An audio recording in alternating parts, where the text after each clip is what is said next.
नमस्कार। बहुत ही सुंदर सा प्यारा सा लगन के गीत लेके आइल बन। बहुत ही सुंदर और प्यारा सा गीत बा। बेटी के विवाह के गीत है, एक बार जरूर सुनिए। रोई रोई बेटी पूछे सुना मोरे पापा हो यारे कोई सनई रीतियारी वाजए लाला नवा यारे कोई सनई रीतियारी माई के कोखिया में दूई रे जाना मवाया रे के बहिन एक भाई रे लाला नवाया रे के बहिन एक भाई रे लाला नवा बेटा के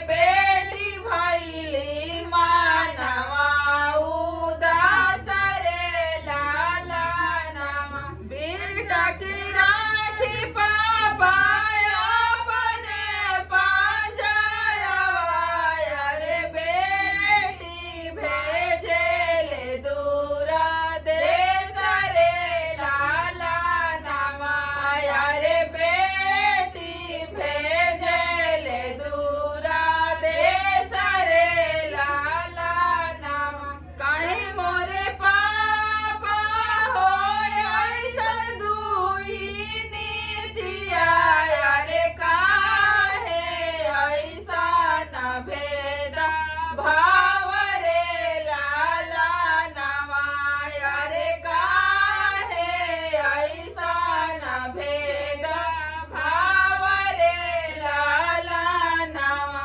नहीं मोरी बेटी हो कौन दुई नीतिया रे नहीं बाटे कौन भेद भाव रे लाला नवा रे नहीं बाटे कौन भेद भाव रे लाला नवा तोहरे जन्म ले बेटी बाजरा बाधावा हो यारे खुश रहे कुल परिवार रे लाला नवा यारे खुश रहे कुल परिवार रे लाला नवा बेटी बियाह कोई जाई ससुर रवाया रे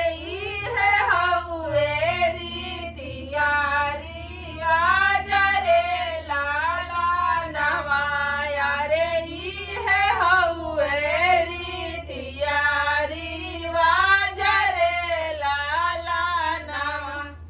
धन्यवाद। गाना अच्छा लगे तो वीडियो के लाइक करी जा, शेयर करी जा, चैनल पर नया बनी जा हमनी के तो सब्सक्राइब जरूर करके जाई जा और फेसबुक पेज पर भी बनी जा नया तो फॉलो कर लीजा। धन्यवाद।